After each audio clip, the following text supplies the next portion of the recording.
You know what's funny? Is that when you do the go live and then forget the music, it makes it even better. Something's got to go wrong. Can't have everything right.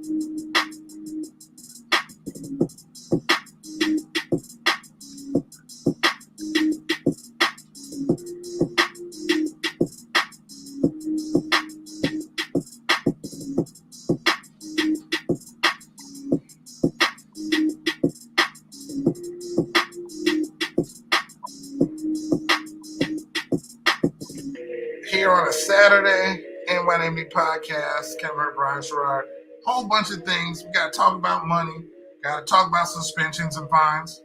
Let's go.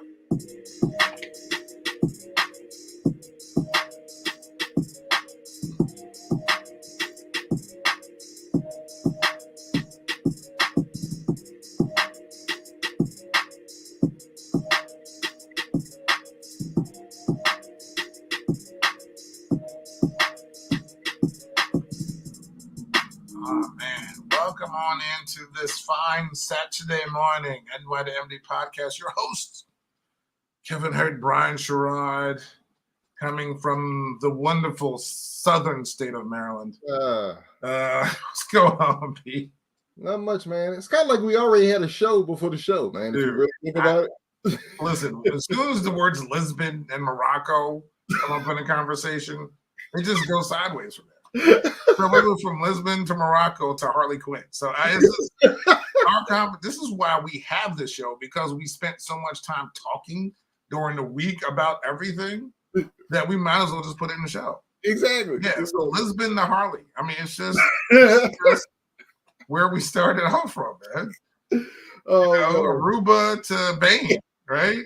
It's your A to B's. I mean, it's, Aruba, you know. Oh my gosh! Yes, sir. That's how we do it. Thank you everybody for tuning in here on StreamYard, YouTube, as well as Facebook, IG, Twitter, and of course you can find us wherever you find your podcast: Google Podcasts, iHeartRadio, Spotify, Spreaker and Stitcher apps. We are NYMD Podcast. So we got a lot going on today to talk about mine. Yes. So, you know what I have to say? Let's just start out with, the national pastime. I want to start out with some of the good stuff. How are your O's doing, and how are my Mets doing? Yeah, man. I'm so glad you said that, man, because you know what? It's fun, Hurt. It is. Today is what? August 20th? Yes, sir.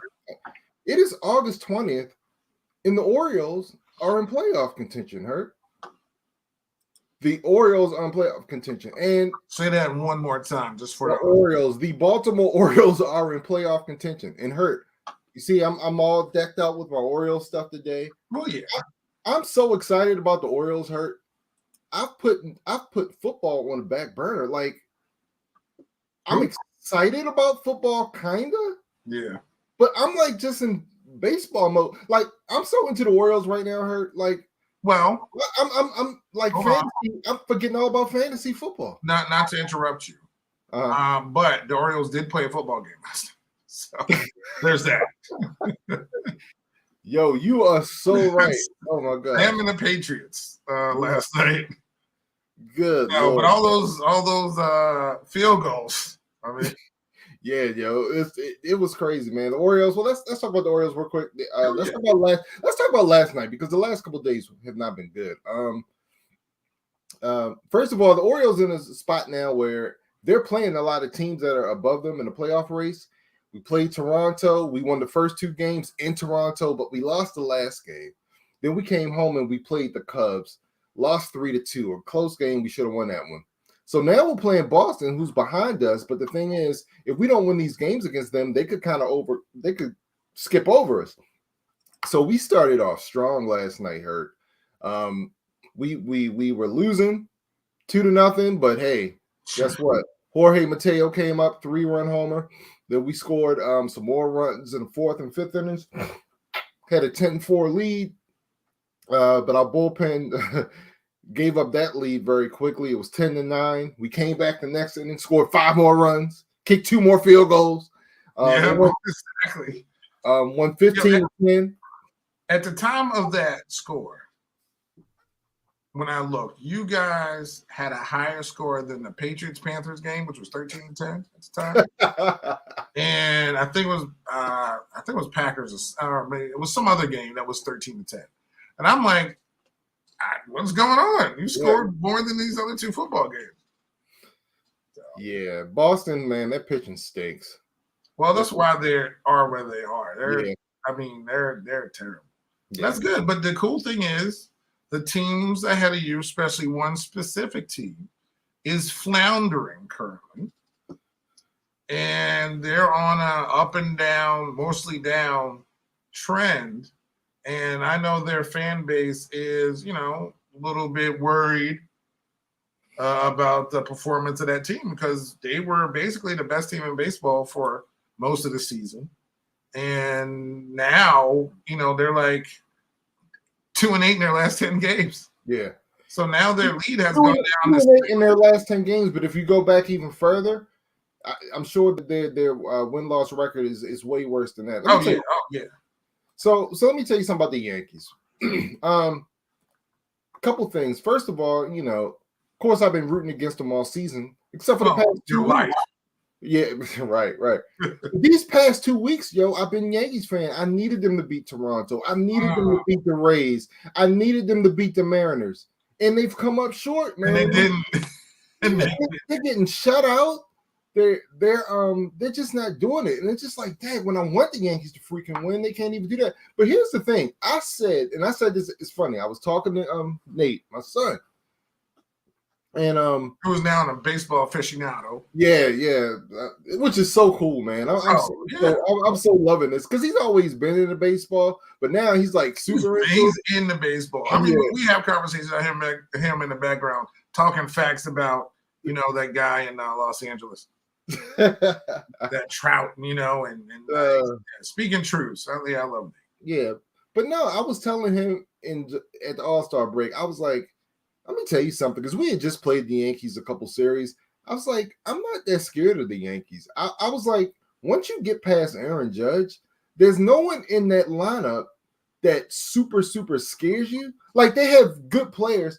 To me, the 2 dangerous hitters on that team were LeMahieu, who scares me, and Aaron Judge, who's just hitting the cover off the ball, who was hitting the cover off the ball. But if you look at their lineup, right, once you get past Judge, it's theory and execution. It's not really that formidable, and it's funny because it's starting to show. Now, I did give the Yankees props because I like the moves that they made, man. At the trade deadline, I thought they shored up their bullpen. I thought Benintendi was great. I thought they got him on the cheap, good professional hitter. But yeah, I don't know what's going on, man. They're just slumping right now to the point where they don't even have a double-digit lead in the division anymore. Like, I looked at it this morning, the Orioles, I think, only 10 games behind them right now. 10.5 games. You're as close as them as Mariners are to the Astros. That's crazy. That's crazy, man. So it's, and you're the 4th team in that division, but you're only a game and a half behind Tampa and 2.5 games behind Toronto. Yeah, we would have passed. It's crazy. We would have went over Toronto. We won the first 2 games. We were this close to sweeping them, man. And if we did, we would have surpassed Toronto.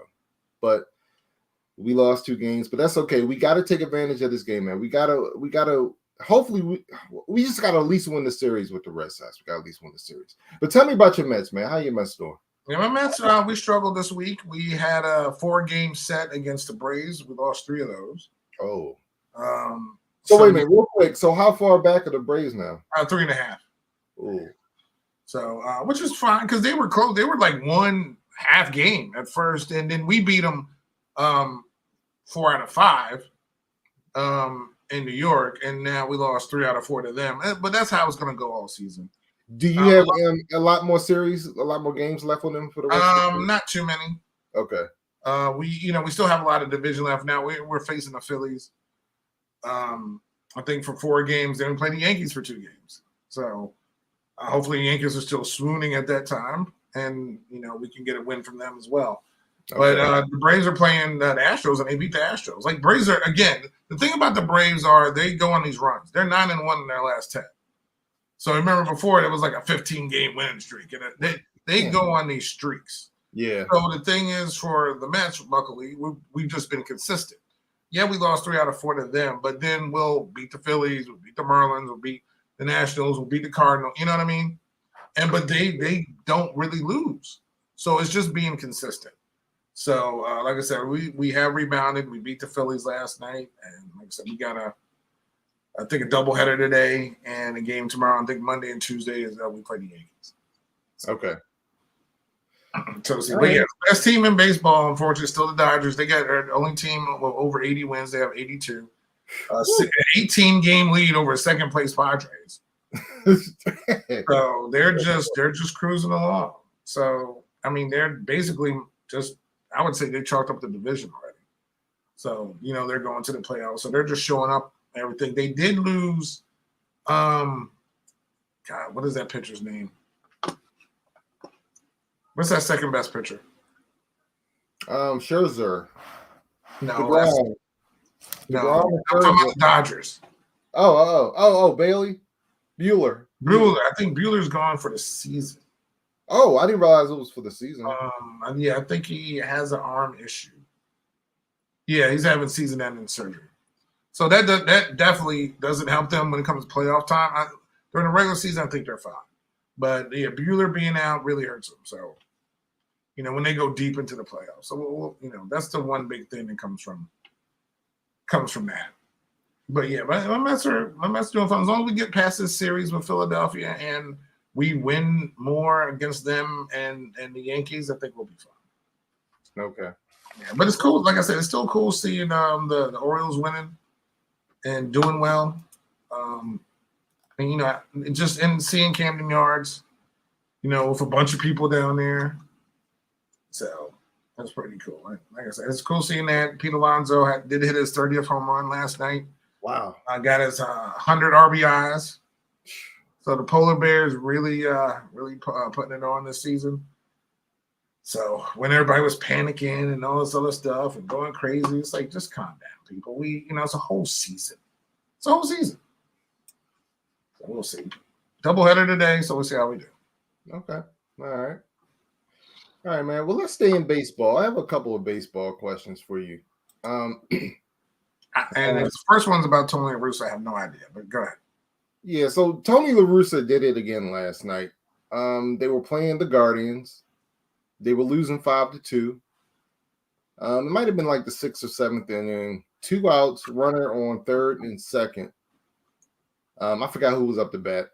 But it's a hitter that gives them problems. The count is 1-2. What did Tony La Russa do? Oh, he called for an intentional walk. Yeah. Now, granted, it wasn't to the detriment. It didn't change anything, but can you please explain to me? Can you explain to me, like I'm a 4-year-old, like Denzel said in Philadelphia? Why hurt? I just don't get it, man. Well, they end up losing this. The thing is, they end up losing this game as well. They were winning 2-1 at the time. No. They were losing at the time that he did this. I thought they were losing 5-2. No,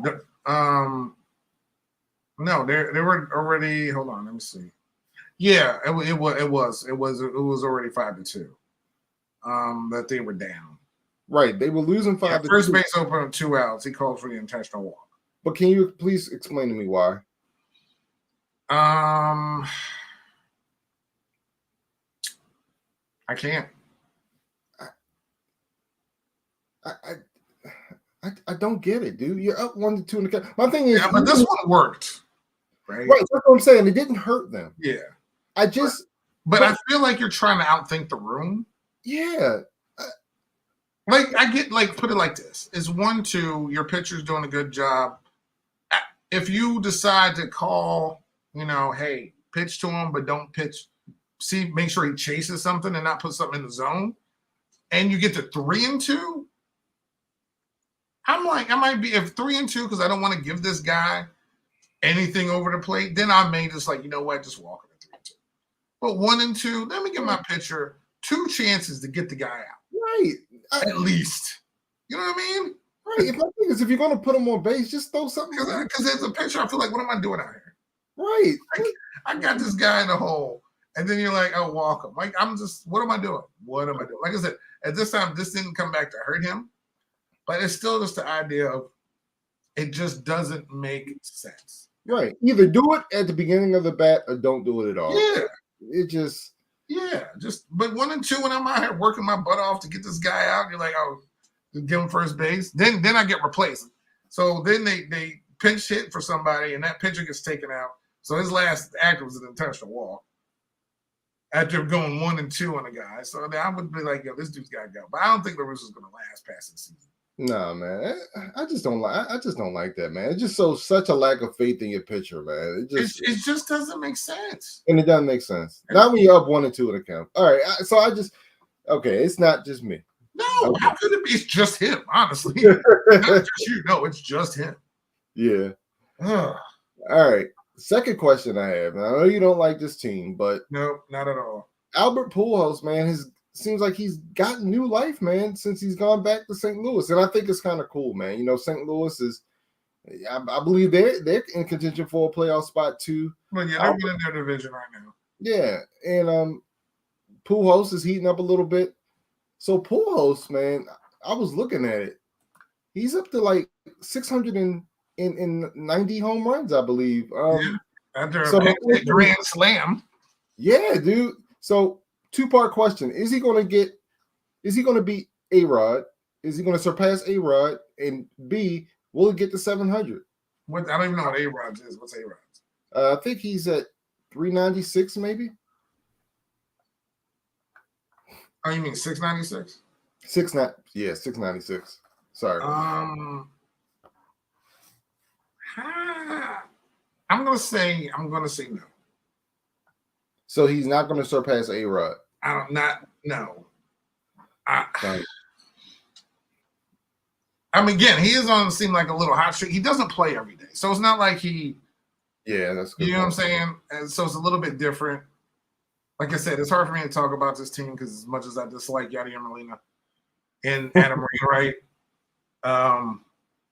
And even Tony La Russa when he used to coach there. So, and whoever else coached the Cardinals. But yeah, I'm gonna say no. Would I like him to? Unless they're playing us, yes. But he does have 11 home runs this season. Because you know what, I do forget they do have a DH. Yeah, that's right. Yeah. That's right. So he will get more bats than normal, but he still came in for a pinch hit grand slam. But can he get 5? Yeah. Like it's 11. Can he get 6 more to tie? Let's go and finish with 17 home runs, which would be really fantastic, honestly. I'm still just gonna say no. Okay. Does Yadier Molina play? Dude, I have no idea. I'm looking at his stats for the season. He's got 2 home runs, 12 RBI. Like, does he play or he just finally stink for now? Hopefully, he just finally stink. I can't stand him. I'm sorry. Yeah. I don't want to get sidetracked. Speaking of home runs, do you consider Barry Bonds or Hank Aaron the home run king? Hank Aaron. Okay. You and me on the same page. Yeah, okay. It's as much as I love watching Barry play, even though he was against my team when he was on the Pirates anyway, played in the same division as the Mets. As a hitter, of all the people who I feel like, if again, the cream and the clear, whatever that he rubbed on, I don't know, whatever the case is, he's certified as someone who cheated, right? But I feel like he's the only person who I feel like if they did cheat, he cheated. It benefited him the most because that dude's eye for the baseball is ridiculous. He never struck out. Sammy and Mark still struck out a lot. They hit like 90, 100 home runs, but they struck out a lot. Barry, like his vision, like he turned into a robot. And his vision for the strike zone was ridiculous. It was crazy. So I don't know if it helped his eyes at all or whatever the case is. But that dude, if that's the case, it helped him. It helped him the most. Yeah. You know, because that dude, he would get intentionally walk with the bases loaded. Like, yes. But you would say, okay, fine. Right. So, okay, Barry's up. Yeah, walk him. Oh man, he was so good. Man. Yeah. So, but I still can't really consider him the home run king, and especially when you can't even get in the Hall of Fame. Yeah, I'm with you. Okay. All right, man. Well, that's all I had for baseball, man. Where you want to go next? Well, let's talk about football. Actually, you know what? I take that back. I had a bonus. I told you I had a bonus. Oh yeah, you did a bonus question. Yes. I mean, it does involve baseball. So one cool thing that's happening with the Orioles and the Red Sox this weekend is they'll be playing the game in Williamsport, or Williamsburg. What's it called? Williamsport. Yeah, I was right the first time. Williamsport, where the Little League World Series is being held. My question to you is: do you have any predictions for a Little League World Series champion this year? I just started watching those games, so I'm not sure who the favorites are or really what region is in it. Okay. I know. I was watching the softball when Texas did win. They beat Maryland. Maryland made the finals actually in softball. Okay. But no, I don't know who the favorites are. Okay. I was just, I know you. Yeah, I usually start watching when it's down to like 4 teams, like the U.S. champion and the international champion. So we're not there yet. I think Canada was facing, maybe they were facing Mexico or Chinese Taipei or Japan. They were facing Japan, and it was 0-0. So I wasn't sure who won that game. But we still have some baseball left to play. Okay. Yeah. Okay. But you know how much I do love the Little League World Series. So that is a valid question. Yeah. Okay. All right, man. Where you want to go next? Well, I might as well just go to football. I really want to talk about the NFL, the added suspension that came down and the fine for Deshaun Watson and Deshaun Watson himself. Okay. I want to get your reaction to going from 6 to 11, being $5 million. And then after that, I want to talk about Deshaun. So, like, how do you feel about the added days or games, I should say, and the money? This is more satisfactory of a punishment to me. To me, six games was disgraceful. And that wasn't the NFL's fault. No. The 6 games. No, because I just want to get that clear. I think people are putting a lot of blame on the NFL for this. But go ahead. No, and and we talked about this on previous podcasts, but the NFL did, when it comes down to handling discipline, they decided to go to a person instead of Goodell doing it. You have an independent person doing it. So a judge, former federal judge, Judge Sewell, I think her name was. She presided over the case, and she ruled that Deshaun will get a 6-game suspension. But it was kind of an odd ruling because she mentioned in her findings that she felt as though Deshaun had predatory behavior and all this stuff. So she found this. It was almost yeah. But she only gave him 6 games. So the NFL, and I didn't think they were going to do this, but they appealed. They assigned an independent arbitrator to review the case. And so what happened was they were able to settle. The NFL wanted a full season, an indefinite suspension, and they wanted a higher fine. I thought he should have been gone for the entire year. But you know what? When you're gone for like 67% of the season, that's fine. I mean, he's only going to play in 6 games. I don't have a problem. I mean, I want him gone for the entire season, but 6 games is nothing, man. So I'm cool with it. I think this is more fair. The $5 million fine, that's good. I want him to go into his into his wallet and pay some money because first of all, what Cleveland did was disgraceful. It was just such a team out of desperation. First of all, you give him a guaranteed contract, but then you're going to structure, fully guaranteed contract, but then you're going to structure the contract in a way that he's not going to get hurt hard with not getting he's not going to lose a lot of that guaranteed money in that first year because they were expecting a suspension. So his base pay for the first year was low so that he wouldn't, he would still get the bulk of his guaranteed money in the upcoming years. I really lost, not that I had much respect, but I lost a lot of respect for Cleveland, a lot of respect for Deshaun and this whole thing. And I have no. We'll get to him in a second. I want to get your thoughts on this. Well, okay, so like you said, 11 is way better than 6. Like both of us wanted a whole season. I never thought he was going to get a whole season, which he's not. But 6 was insane to me. In all seriousness, 6 was insane. Excuse me, I'm getting all choked up now.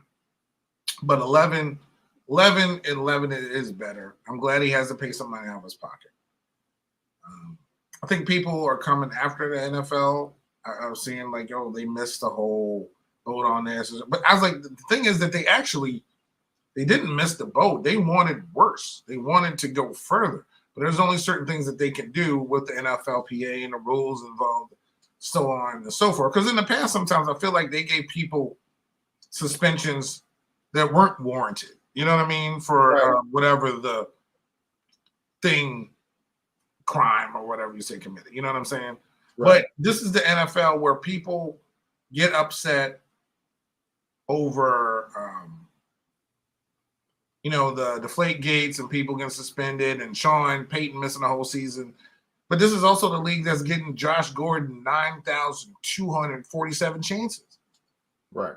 Where I'm just like, when is the last time we're going to, again, not saying, and they tried to help him. So that's what I'm saying. Like so they've been a league that's been, I'm like, what are you doing I was like, well, they're still trying to help somebody when it seems like he's beyond that because that dude's failed. I don't know how many tests as he's been on. Like, isn't there like a life suspension coming sometime soon? You know what I mean? But so they've helped. So in this case, I'm on the NFL side because they wanted more. This is as much as they could get, but I wish it was higher. But 6 was egregious to me. It really was. And you got to repeat, well, not you, but people had to remember too. The NFL had to settle this because they didn't want to take a chance that the arbitrator will rule that the 6-game suspension was fair.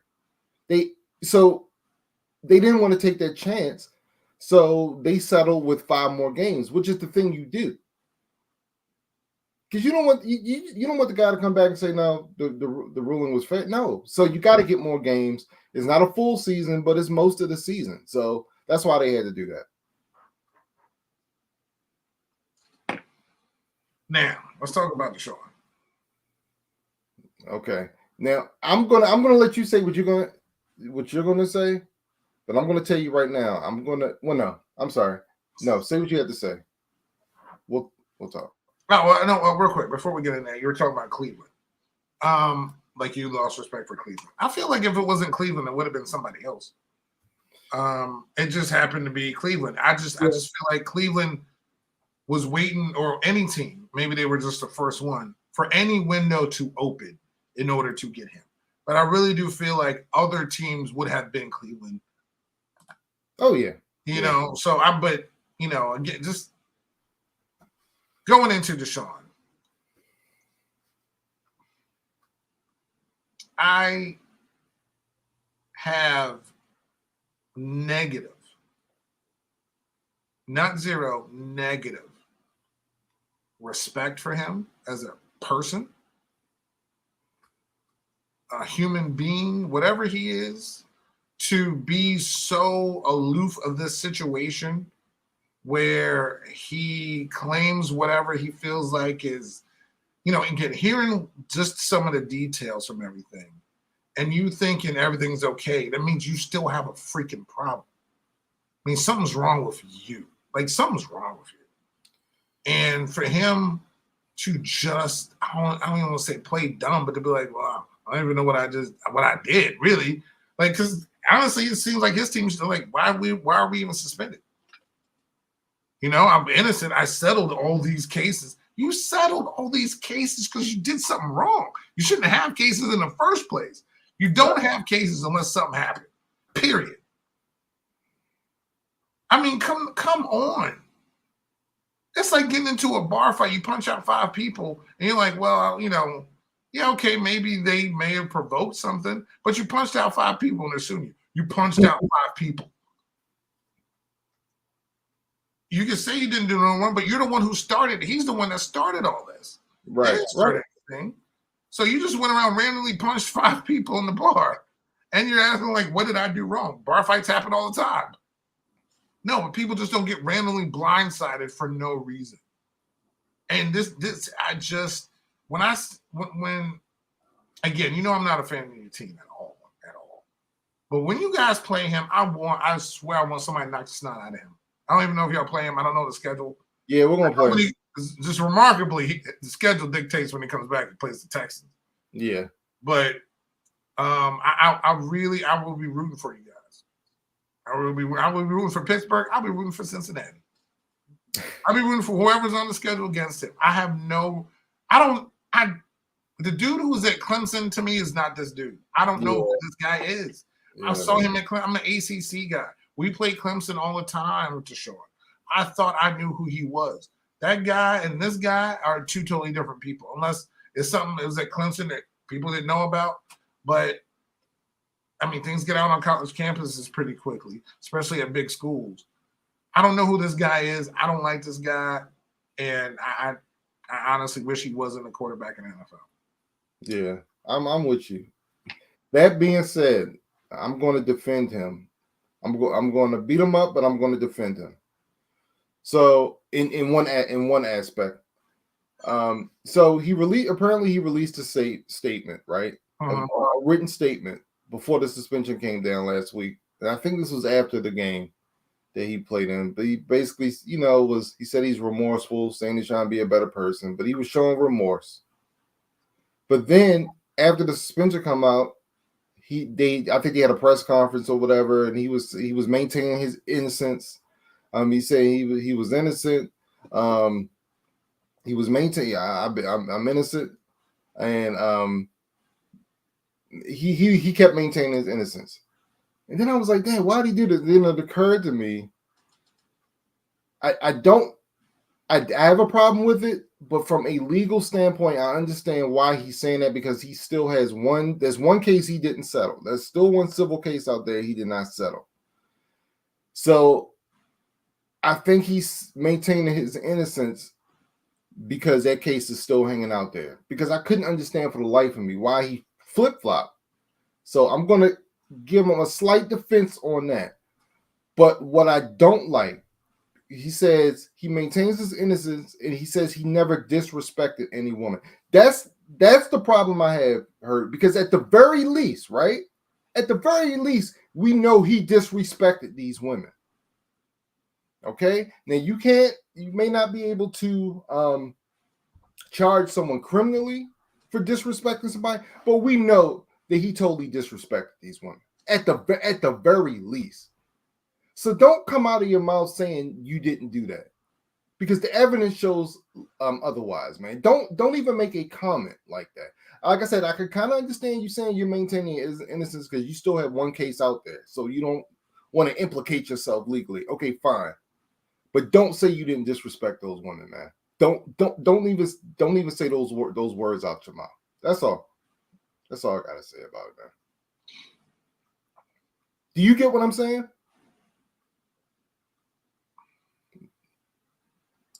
I'm so far. I'm not. I can't with him. I can't. Yeah, only just because he seems so. He just, again, his apologies, everything just seems so hollow. Yeah, I definitely, apologize to people who were affected. I'm still maintaining my innocence. Just because you have settlements doesn't mean you did anything wrong. You did something, but I could understand if it was a one-on-one situation, right? Like those things, unfortunately, do happen, and you're not saying you're picking sides, but there's a story from both sides. When there's, I don't know, 20 something, it's called a pattern. It's a pattern. Like right. these people, I'm sure, didn't all get together or know each other. They'd be like, "Hey, so what happened to you?" I'm sure there wasn't a coalition of them who, knew what was going on or knew each other, and all these things happen to other people. You get what I'm saying? Yeah, dude. And it's like with any situation where somebody does something to someone else, they seek other people, like meaning the attorney. So that first one came out, and people were like, I wonder if this happened to other people. And I was like, oh yeah, he did the same thing to me, did the same thing to me, did the same thing to me, did the same thing to me, did the same thing. And it just kept going. I don't have a zero, negative 100 for him. Negative 100. I just can't. I cannot. I don't want to. I don't need to see him. Again, I wish he just wasn't in a uniform. Yeah. And, but again, there's people, as not, put like this, there's still things, I can't compare stuff, but there's stuff that happened to Ben. He came back in the league, seemed to supposedly turned his life around. The stuff that happened with Kobe, the stuff that happened to people out there. And we did let these people come back, and they let these people kind of change who they were, so to speak. And we have a different view of all those people now. Is he going to be the same way? Maybe. I guess time will tell. But as of right now, he's not on my list of human beings that I ever want to come in contact with. Yeah, dude. No, I'm with you. I'm done with this dude, man. That's I'm done. And I was such a Deshaun fan too, but I'm done, man. Yeah, so was I. The dude was in the league. I was like, yo, I really do like this dude. And as a player, I don't know him. Right. But, just as a player, but it's, I don't know. He's trash, straight trash. Yeah, I'm done. So speaking of not being trash, we're going to this next couple of segments just will be talking about the MONEY. So let's start with might as well just start with LA, right? Because all this involves LA. Yeah. So yeah. from UCLA to USC to where the Lakers play to where the Chargers play. This is all LA based, basically. Well, let's start out with two of my favorite human beings. Of course, that's LeBron James of the Los Angeles Lakers and one of the best defensive players in the league, Derwin James, for the Chargers. What are your thoughts on LeBron's extension? And then I want your thoughts on Derwin's. All right. So can you give me a breakdown of the LeBron deal? He was extended 2 years for about $97.5 million. Yes, $97.1 million. Okay, 97.1 mil. So broken down, he's the highest. They say he's the highest paid player in the NBA. I think a 30-year player option. Oh, it's a 30-year player option. Yeah. Okay, so in this 2-year extension begins after this year, correct? Yes. Okay. I don't think this means much of nothing, to be honest with you. Basically, you're getting LeBron in his latter years. LeBron is 30, he'll be 37, 38, and 39 during the length of this contract.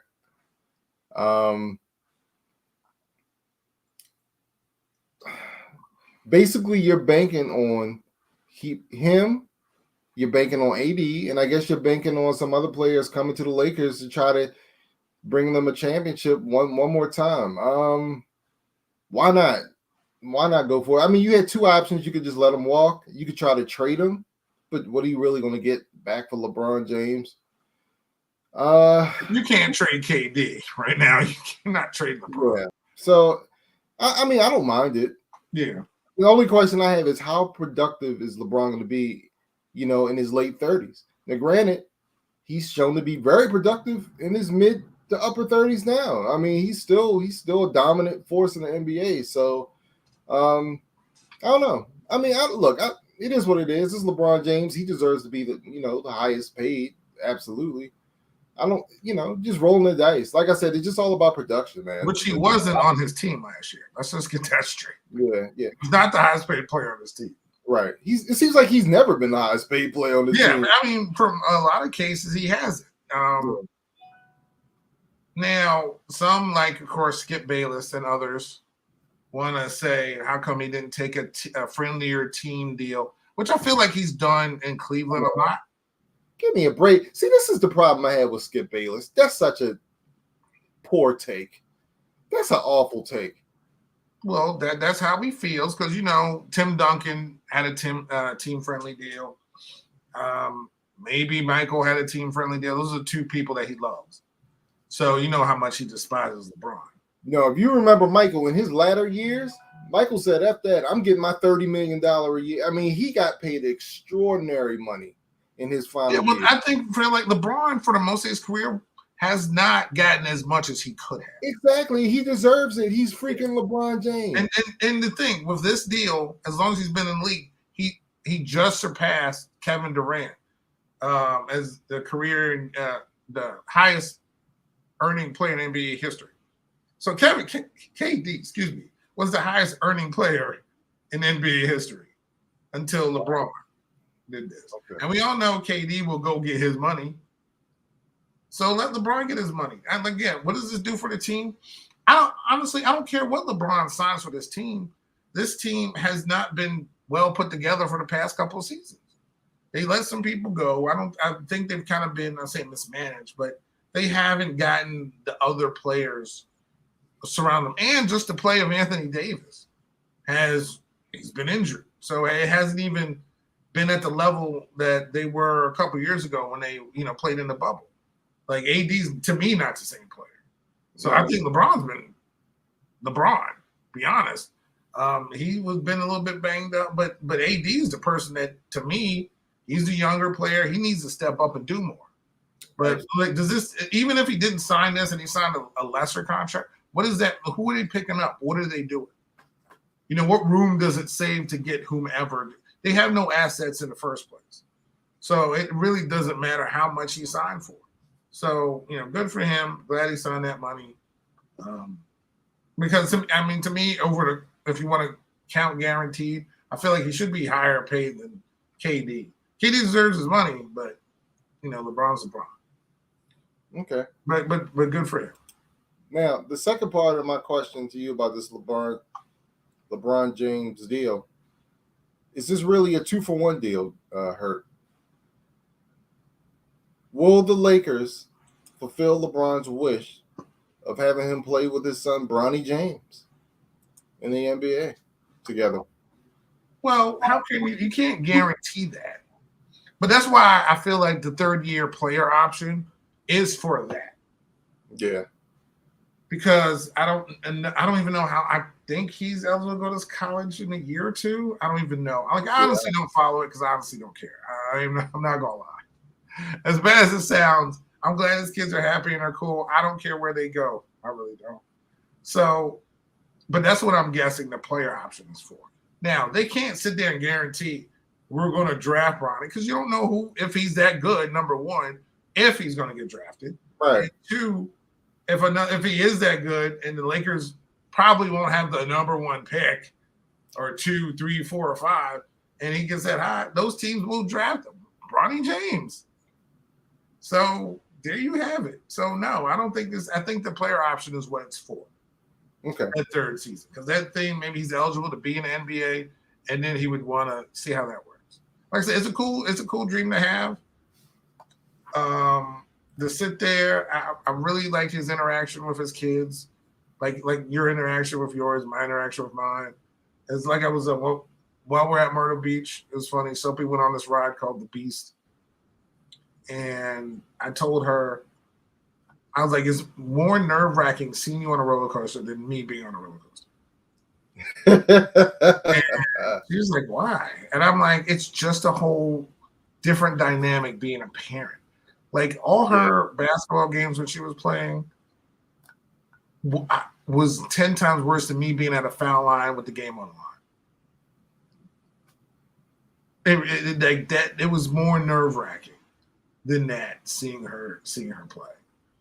So I don't know how, but to dream of if we could be on the same team. It's like if you and Nate were on the same football team or something. You know what I mean? Like it'd be kind of cool, a softball team or something.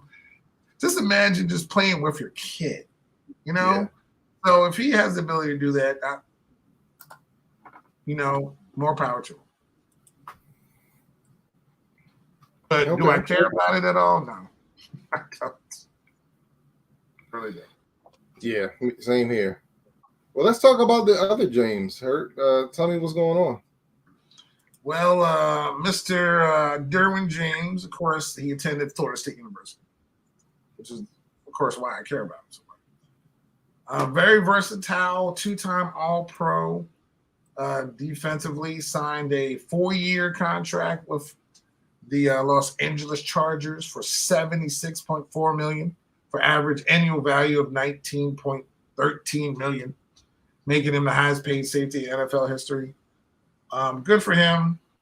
This dude he can play anywhere on defense. He can play safety. He can play linebacker. He can blitz. He can go back in coverage. I love, again, and Kersey going to Florida State, I am biased. I'm not going to lie. But when I saw him in college and him playing, I just feel like he's one of those guys that you can pencil in to put anywhere, and he will make an impact. So good for him, and I'm so happy for him because, my boy got his contract, I think, last season. So the Florida State guys are racking up. They may not be winning in college, but at least they're winning in the pros. Do you think he's deserving to be the highest paid safety in the league? I don't know. Go ahead. Yeah, I was gonna say my issue with Derwin James is durability, man. I mean, he's played for 4 years, and he's played in pretty much half those games in 4. Well, a little bit over half. I mean, he missed one season, and one season he only played in like 5 or 6 games. And he's never had a full season yet. That's the only thing I worry about with him is durability. Yeah. No, he's been injured. But when he's there, he's an All-Pro.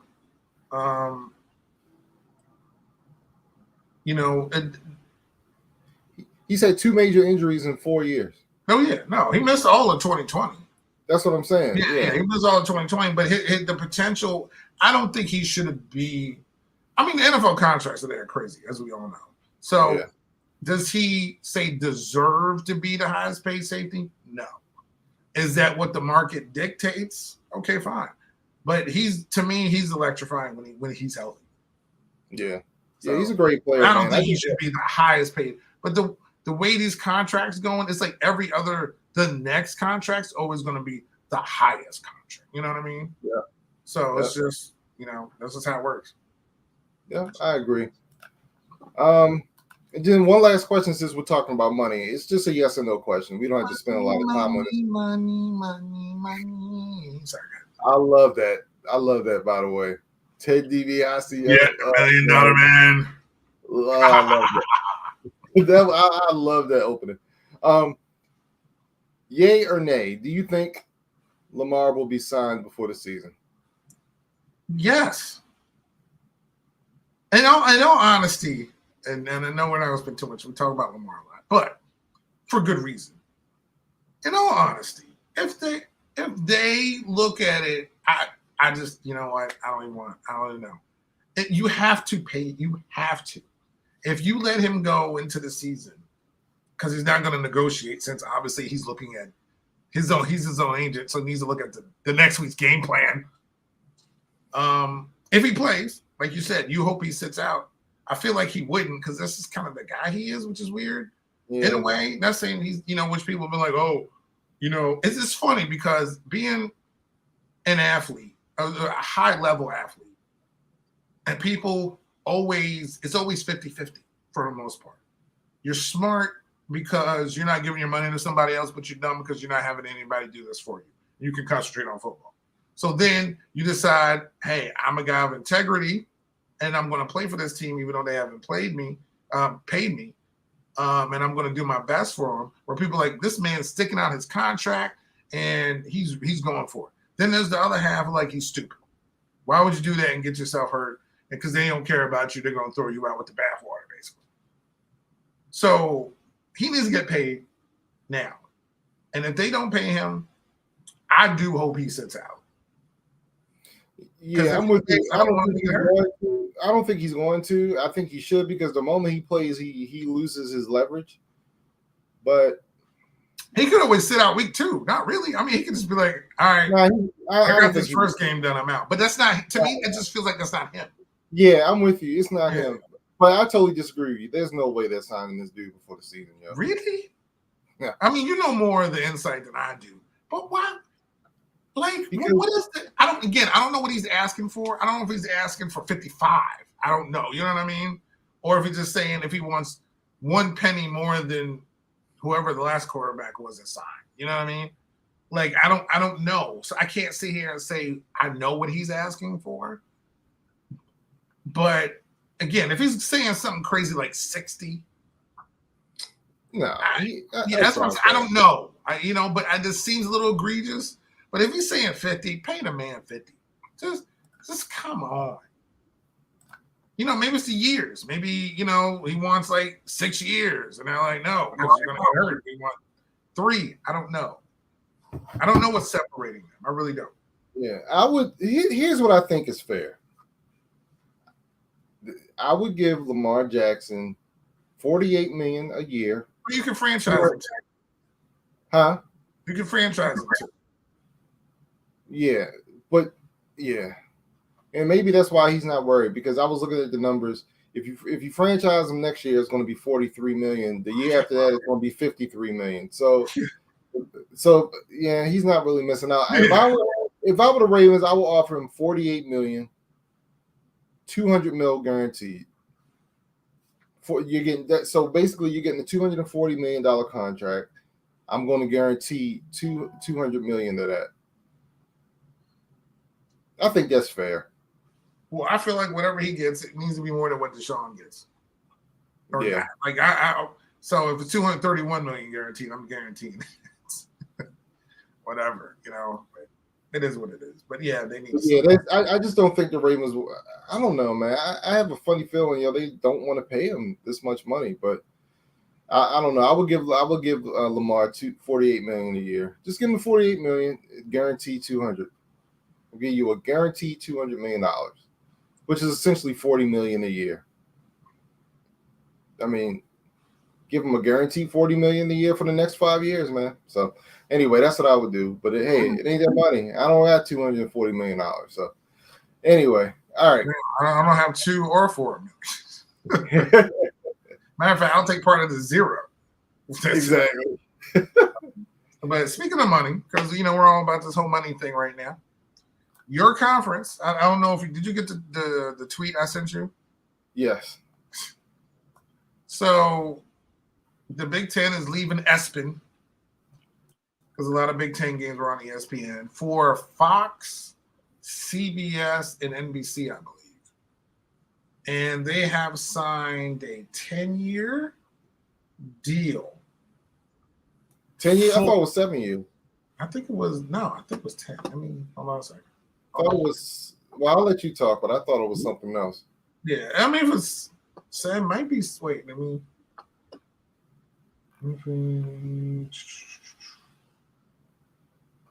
Well, I don't know. Go ahead and talk while I'm looking this up real quick. I thought it was 10. I could be wrong. I thought it was 7 years, $7 billion with Fox, CBS, and NBC. $1 billion per year. Yep, it's a 7-year. It is 7. For some reason, I thought it was 10, but it will start next season, July 1st, 2023, run through the end of the 2029-30 athletic year. CBS payout in year 1 agreement is lower since we'll be carrying SEC games during the 2023 season and will only air 7 Big Ten contests. But as I said, the Big Ten is projected to eventually distribute to the likes of said USC, UCLA, Rutgers, and Maryland between 80 million and 100 million per year to each of the other 12 members. I mean, is that per team in the conference? Per team. Per year? Per year. So Maryland, the University of 100 million a year.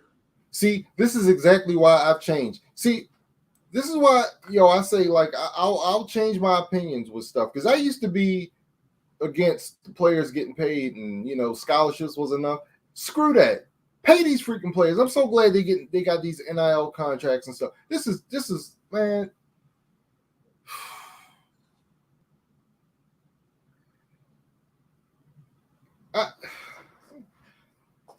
These players, man, they need to get whatever they can get, man. $80 million. Each school's getting $80 million a year. 80 to 100 every year. Wow. Okay. I don't even know what to say, man. I mean, what are your feelings about your school getting paid? I mean, I like that. I mean, I'm glad they're getting paid, but god dang, man. I mean, when I see these dollars, I just feel like I said, I just feel like the school should be. I mean, the players should be getting this pot, man. That's how I feel. That's how I feel. How are you feeling about this? Man, it's tough because, I mean, again, and this is all predicated on one sport, and that's football. And I honestly wish or believe that football was a separate entity from the rest of these sports. And I think eventually it will be, and it wouldn't be driving all this, I got to leave this conference stuff. I just feel like it'd be okay for USC and UCLA to stay in the Pac-12 for their regional volleyball games and swim meets and things of like that nature, than them trying to maybe get a hockey program. You know what I mean? Like it's almost like hockey kind of has its own divisions. Like there's schools like Minnesota of Duluth, which are good. They don't play Division I in anything else except for hockey. I feel like that's how football should be. Football, if USC, UCLA, whoever wants to leave the Pac-10 in football, 12, whatever, and go someplace, that's fine. But that's just the football team. Doesn't need to be baseball and everybody else. Like the whole school, like basically the whole school is up moving, so to speak. I think football should just do that. And I think eventually that will happen. But until then, we'll have all these seismic moves, and these schools will get this money.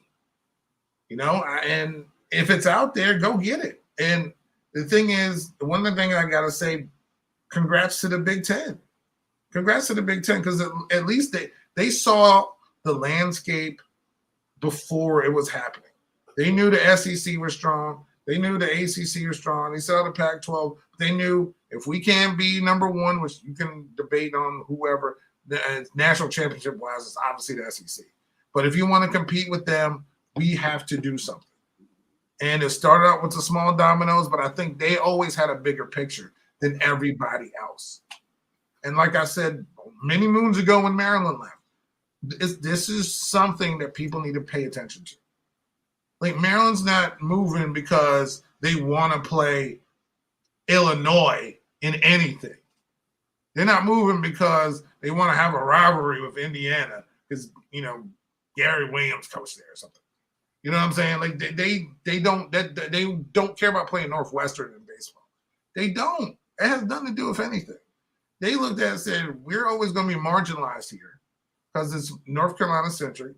There's only so much we're going to get. And I know the Big Ten still has great schools. They still have great schools. They have a great system. They know what they're doing. And I'm going to go there. And then Rutgers is like, well, hey, what about us? Like, we need that market that no one looks at anyway. Sure, just come on over. And they're going to get pizzed. But they saw the bigger picture from the beginning. And now look who came along for the ride. You know, Little Red Riding Hood and, you know, the Wolves over there and you know, in L.A. They came along for this fairy tale. And they're not done. It's not going to be done. This isn't going to be it. I just wish they changed the name because that Big Ten thing's getting on my nerves. Yeah. Really. Just change it to the Sweet 16, man. No, not even that. It's going to be more than 16. Don't put a number on it. Just call it big. Yeah. The big. just don't, like, the SEC is the SEC. There's no number. There's no, like, again, just having, like, you know. So, can we rename the conference the Notorious B.I.G.? That's perfectly fine. You know, I mean, because, again, with them, more money, more problems, maybe? Or more money, no problems. More money, no problems. Shoot. Yeah. I mean, come on now. Wisconsin's chilling. They're going to get paid. When Nebraska, it's even bigger than Maryland leaving. Nebraska leaving its natural rivals in Oklahoma, Texas. They grew up together. That hurt my soul. Maryland leaving was like, oh, okay, because I could care less, honestly. Yeah, but that was Nebraska, being a college traditional person that I am, leaving Oklahoma and Texas, and you know, I was hurt. It really hurt me. That hurt me more than anything. Like, it's almost, I feel like I took that personally because those games were always meant so much to me. Even Colorado, when Colorado left. But it's like some places see the bigger picture, some don't. I know the ACC thought, hey, we got Notre Dame in some of these games, and we got them in all other non-football entities. They play in the ACC. I know they saw all this, like, oh, this is where we are. We're doing fine. The issue that they've had is always going to be perception. Football-wise, their plan did not work out because of the fall of Florida State and Miami. As good as Clemson is, Clemson has had no other counterpart in that conference to fight in this past 7 8 years. If Florida State, Miami, Clemson were where Alabama, Auburn, Georgia have been, the ACC would honestly probably be up there and they would have these discussions. But they're not. Go ahead. No, I say you think so? Oh, yeah. Florida State was as big as anybody. Miami was as big as anybody. The problem is when Miami came into the ACC, they weren't the school they used to be, and Florida State was still good. So they were dominating everybody because their dream was having Florida State Miami play twice during the season. We have our annual game, and then the ACC championship game is going to be Florida State Miami. The ratings are going to be insane. One of these teams is going to go to the national championship, blah, blah, blah. That happened not one time. Not one time have either team been in the championship game together. I don't even think Miami's been to the championship game, to be honest with you. I think they might have made it once last year. Yeah. I think it was just last year, but before then, it's been a whole bunch of Dukes, North Carolinas, and Pittsburghs. Mm-hmm. And I think actually Pittsburgh. Yeah. No, I think Pittsburgh. I don't even know what side Pittsburgh's on, or Syracuse.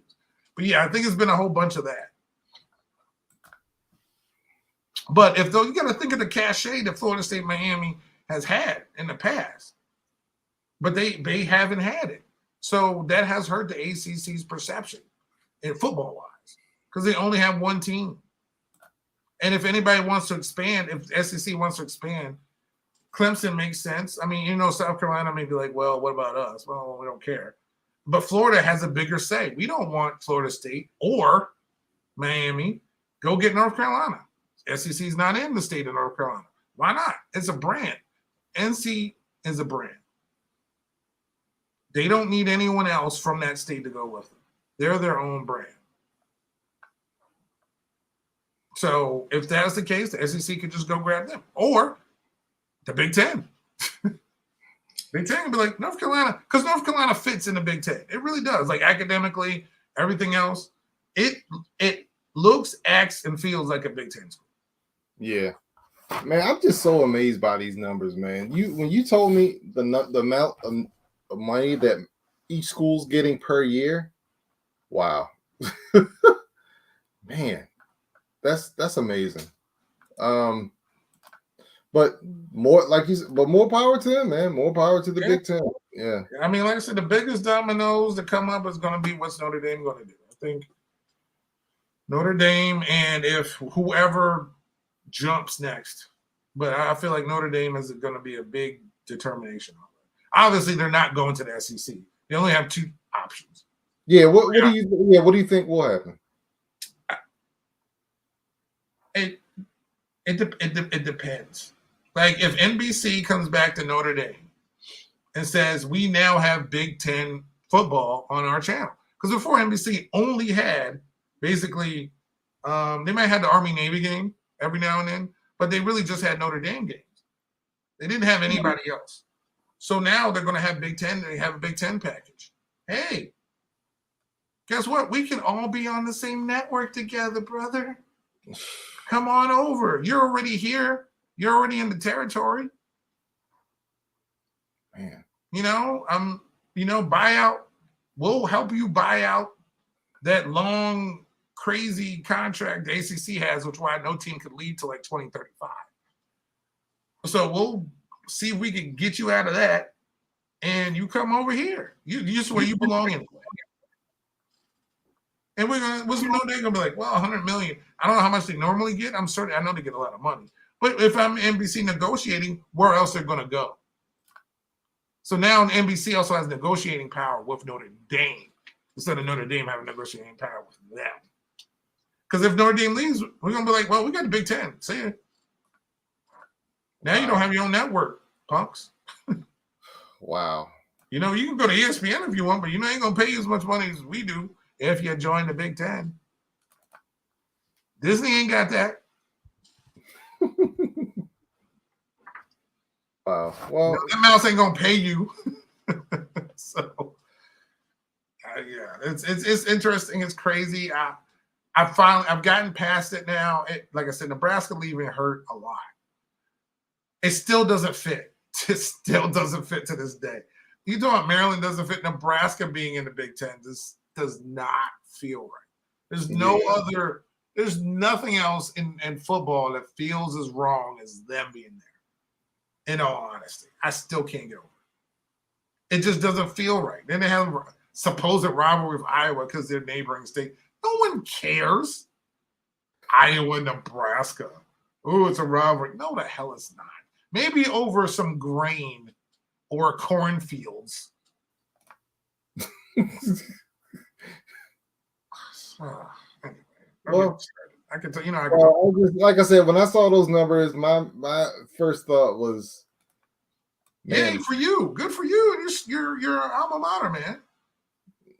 Yeah, I didn't realize it was that much, but no, I was just gonna say my first thought was, man, the players, man. Yes, no, like you said, I'm glad they got the NIL, and they definitely need more, and I'm glad that they actually have something, even though the coaches want to complain about it. But good for them. I'm glad. They need to go out and get because again, their careers may not make it to the NFL, but when they're highly touted and you come into college, I wish. Listen, when I came here to Towson, if I was highly touted, I would be like Kevin's and Bubba's Breakaway because that's all I ordered from Bubba's Breakaway all the time. I love that place. You know what I mean? So we could have had Brian's chicken boxes. I don't think they had chicken boxes in Maryland, though. Nah. I had a whole different. Yeah, Different area down there. they had some chicken spots, but not. Yeah, Definitely wasn't going to be chicken body. no. All right. Thank you, everybody. Now, what are we doing here? Because now I'm going to be confused at how to end the show. All right, so yeah, we're gonna end the show here, but Okay. I want y'all to stay tuned. We're about to do. We're gonna do something a little bit I'll different. be back. Yeah. So basically, yeah, because there's some shows coming out. We're gonna do separate shows, for these shows that are coming out. And the first one we're gonna do, and we're gonna do this in a couple minutes, is She-Hulk. She-Hulk was just released on Disney Plus. The first episode, we both watched it. We're gonna do our reaction to that in a separate video. So stay tuned in a couple minutes while we do that. But we're gonna end this podcast Here. So, everybody, thank you for tuning in. NYND Podcast. Kevin Brian Sherrard, of course. We're streaming on YouTube. Subscribe and like. We appreciate it. Facebook, IG, the Twitter as well. And, of course, anywhere you find podcasts, Google Podcasts, iHeartRadio, Spotify, Spreaker, and Stitcher apps. Wherever you find podcasts, you will find us, the NYND Podcast. And we'll see you on the flip side. I haven't said it in a while. See ya. Peace out, y'all.